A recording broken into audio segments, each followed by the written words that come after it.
आपका intermediate science classes पूरा बेगूसराय में स्वागत है। आज हम लोग क्लास 12 एनसीईआरटी मैथ के आखिरी चैप्टर को पढ़ने जा रहे हैं। चलिए हम स्टार्ट करते हैं।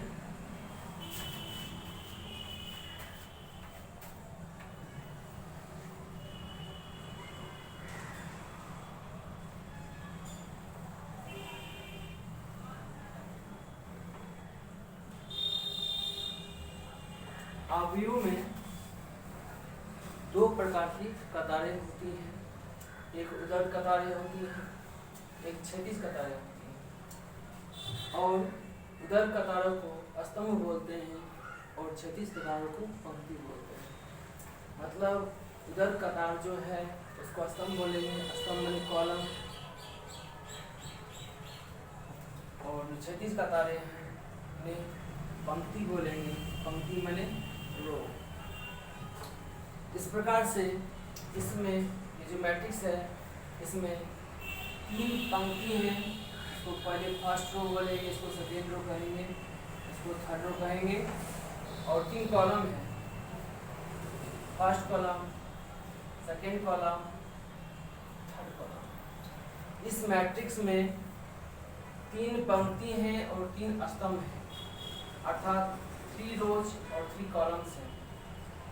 इस मैट्रिक्स के अब आव्यूह की कोटि, ये जो आव्यूह है इसका कोटि क्या है, ऑर्डर क्या है, उसके विषय हम जानेंगे।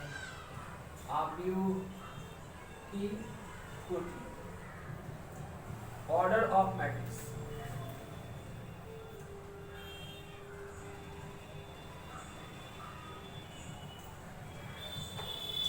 ये जो आव्यूह है इसका ऑर्डर को हम बोलेंगे। इसमें कितने पंक्ति हैं? 3 पंक्ति हैं, एक ही कोटि। इसमें कितने पंक्ति हैं? तो 3 पंक्ति हैं। स्तंभ कितने हैं? 3 स्तंभ। इसको पढ़ा जाएगा, इसकी कोटि को पढ़ेंगे 3/3। इसका जो ऑर्डर होगा 3/3 होगा। अब हम लोग आव्यूह के प्रकार को पढ़ेंगे कि आव्यूह कितने प्रकार के होते हैं।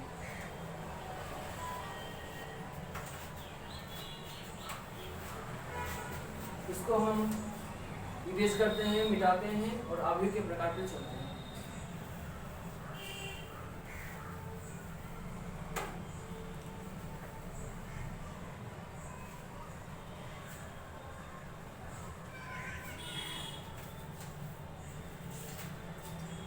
आव्यूह के प्रकार।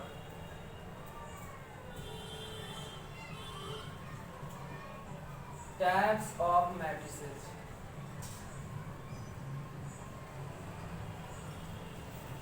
मैट्रिक्स का प्लूरल मैट्रिसेस होता है, इसलिए हम मैट्रिसेस लिखे हैं।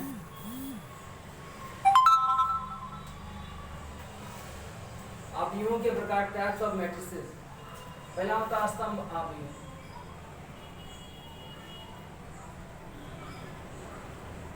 स्तंभ आव्यूह, कॉलम मैट्रिक्स।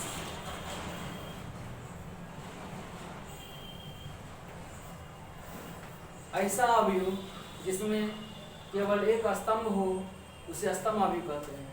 इसे कहेंगे ऐसा आव्यूह जिसमें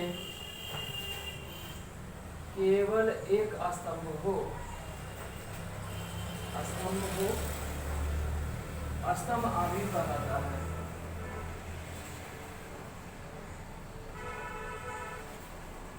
स्तंभ आव्यूह अर्थात ऐसा आव्यूह जिसमें केवल एक स्तंभ है उसे स्तंभ आव्यूह कहेंगे। जैसे देखें,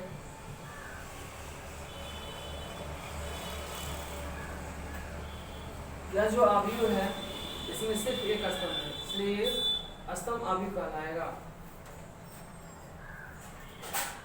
दूसरा पढ़ेंगे पंक्ति आव्यूह। क्या होता है पंक्ति आव्यूह? इसको बोलेंगे रो मैट्रिक्स। अर्थात ऐसा आव्यूह जिसमें केवल एक पंक्ति हो उसे पंक्ति आव्यूह कहते हैं।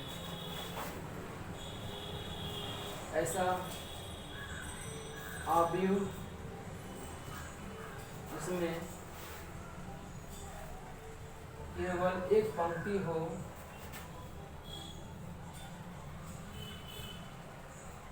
पंक्ति अवयव कहलाता है।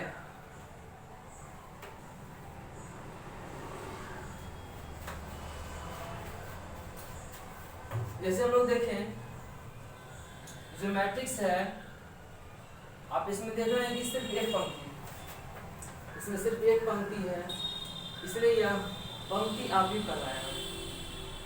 अब आता है वर्ग अवयव।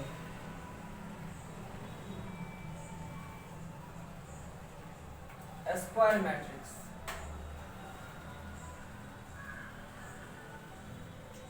हम स्क्वायर मैट्रिक्स ऐसे अवयव को कहेंगे जिसमें पंक्तियों और स्तंभों की संख्या समान हो। वर्ग अवयव में पंक्तियों और स्तंभों की संख्या समान होती है। देखेंगे ऐसा अवयव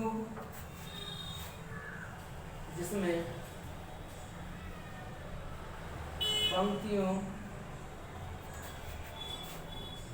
और स्तंभों की संख्या समान हो, वर्ग अवयव कहलाता है।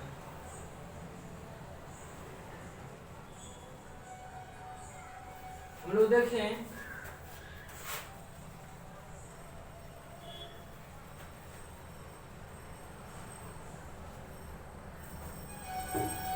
ये जो मैट्रिक्स है, आप इसमें देखें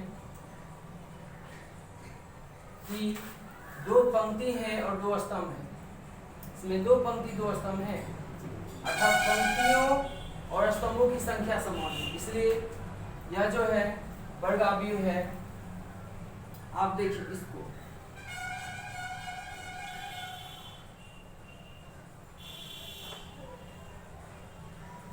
इस अवयव में भी तीन पंक्ति हैं और तीन स्तंभ हैं, इसलिए ये भी वर्ग अवयव कहलाएगा।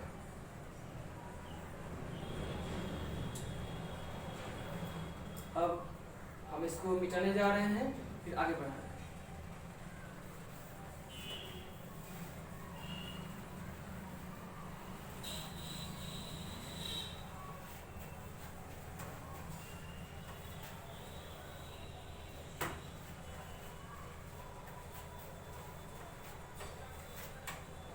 अब हम पढ़ेंगे विकर्ण अवयव,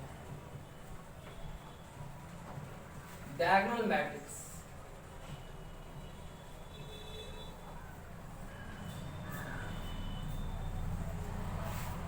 अर्थात ऐसा अवयव जिसमें मुख्य विकर्ण के अतिरिक्त सभी अवयव शून्य हो, यानी विकर्ण अवयव में मुख्य विकर्ण के अतिरिक्त सभी अवयव शून्य होता है।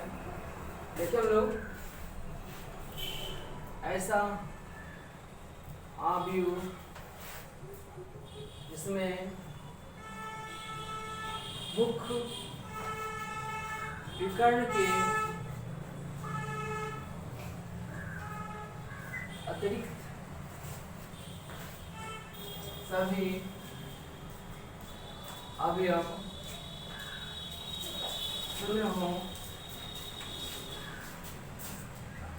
विकर्ण अवयव कहलाता है।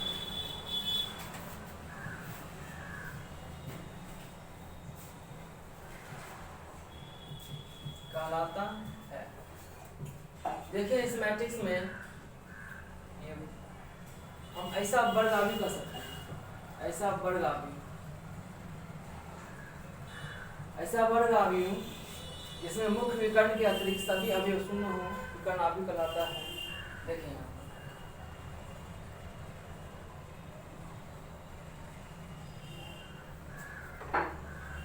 आप इस मैट्रिक्स में देखिए, ये मुख्य विकर्ण है,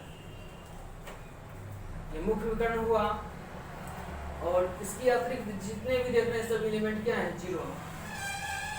मुख्य विकर्ण के अतिरिक्त सभी अवयव जीरो हैं, इसलिए यह जो वर्ग अवयव है विकर्ण अवयव कहलाता है। इसका और भी आप एग्जाम्पल दे सकते हैं।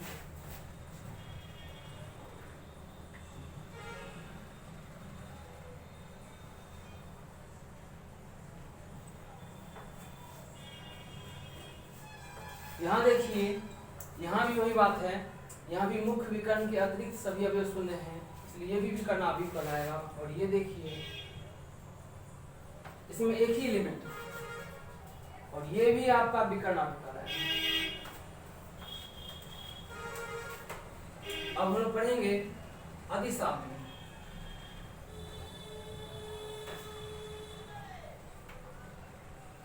अर्थात स्केलर मैट्रिक्स।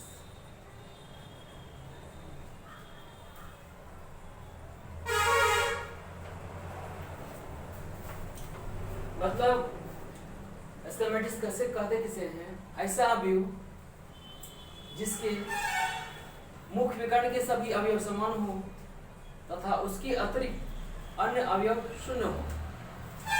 ऐसा वर्ग अवयव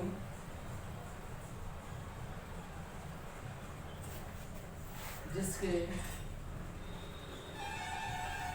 मुख्य विकर्ण के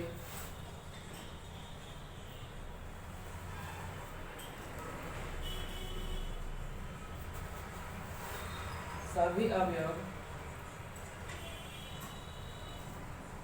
समान हो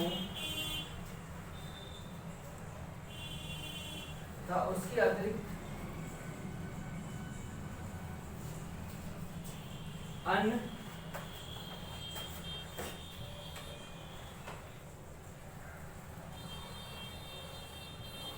अवयव शून्य हो, अदिश अवयव कहलाता है।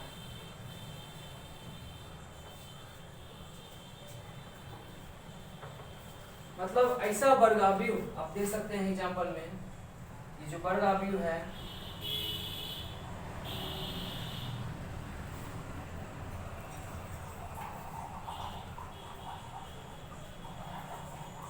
देखिए, इसमें मुख्य विकर्ण के सभी अवयव समान हैं। इस अवयव में मुख्य विकर्ण के सभी अवयव देखिए समान हैं, उसके अतिरिक्त जो है अन्य अवयव शून्य है, इसलिए अदिश अवयव कहलाएगा।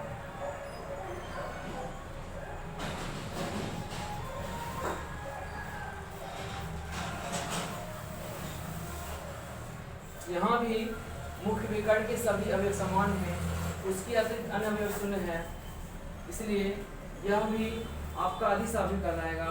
और ये देखें, और ये भी आपका अदिश अवयव कहलाएगा। आप लोग समझ लिए। इसके बाद हम इसको इरेज करते हैं, मिटाते हैं और फिर आगे की ओर चलते हैं।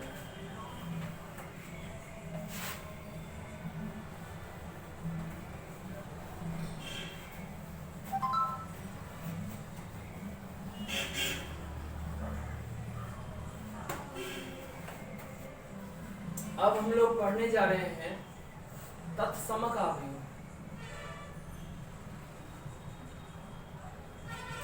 आइडेंटिटी मैट्रिक्स इसे कहते हैं। ऐसा वर्ग अवयव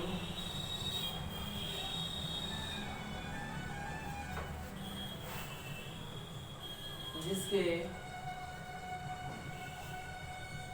मुख्य विकर्ण के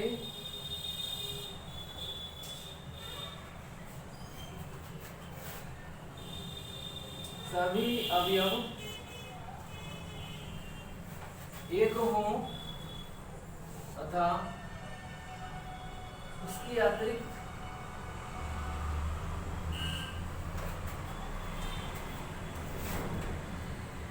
अन्य अवयव शून्य हो,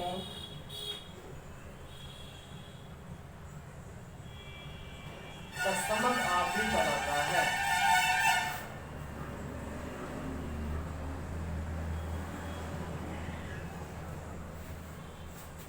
ऐसा वर्ग अवयव जिसके मुख्य विकर्ण के सभी अवयव एक हों तथा उसके अतिरिक्त अन्य अवयव शून्य हो, तत्समक अवयव कहलाता है।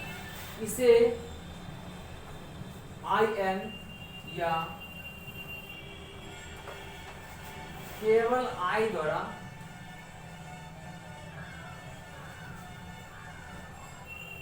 सूचित किया जाता है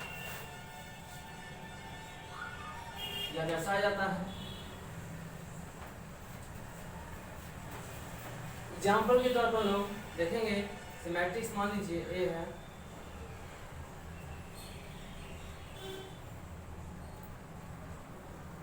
इसको हम I2 भी लिख सकते हैं या केवल I भी लिख सकते हैं, I2 लिख सकते हैं। इसको देखिए, इसके मुख्य विकर्ण के सभी अवयव क्या हैं? एक है, उसके अतिरिक्त अन्य अवयव जो है 0 है, इसलिए तत्समक अवयव I2 लिखने का काज ये है कि 2 इसके ऑर्डर बताता है, अर्थात ये जो है, ये जो मैट्रिक्स है इसका ऑर्डर क्या है? 2×2, मैंने इसमें 2 रो और 2 कॉलम, इसलिए I2 लिखा गया। अब मान लीजिए हम इसको I3 लिखेंगे,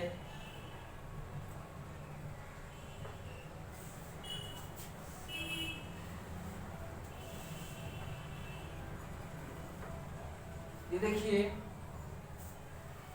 जो मैट्रिक्स है इसका ऑर्डर 3 कह सकते हैं, क्योंकि इसमें 3 रोज और 3 कॉलम है। ये 3 ऑर्डर का यूनिट मैट्रिक्स है, और एक I1 कह सकते हैं आप इसको, ये भी 1 ऑर्डर का यूनिट मैट्रिक्स है। मतलब ऐसा वर्ग अवयव जिसके मुख्य विकर्ण के सभी अवयव, देखिए मुख्य विकर्ण हुआ, इसके सभी अवयव 0 हैं और सभी अवयव 1 हैं, सॉरी मुख्य विकर्ण सभी अवयव 1 हैं और उसके अतिरिक्त अन्य अवयव 0 हैं, इसलिए इसे हम तत्समक अवयव कहेंगे। इसे IN या केवल I द्वारा कहेंगे। अब नेक्स्ट आता है शून्य अवयव।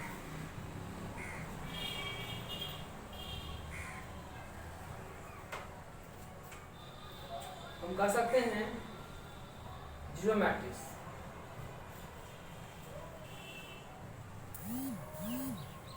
मतलब ऐसा अवयव जिसके सभी अवयव शून्य हो, ऐसा अवयव जिसके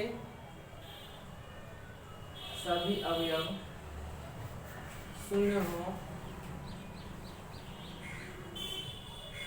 शून्य अवयव कहलाता है।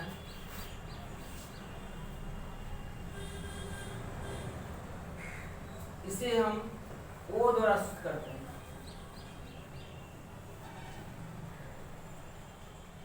O द्वारा सूचित किया जाता है।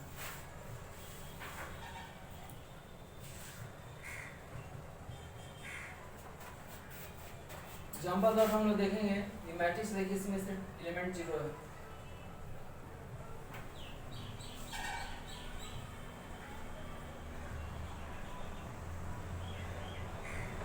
ये जो मैट्रिक्स है शून्य अवयव, क्योंकि इसके सभी एलिमेंट क्या है? 0। ये आपका थ्योरी था मैट्रिक्स का, हम इसको बता दिया। अब हम आगे चलते हैं, इसके एक्सरसाइज पर हम लोग पढ़ेंगे, पूरे एक्सरसाइज को पढ़ेंगे तो देखेंगे।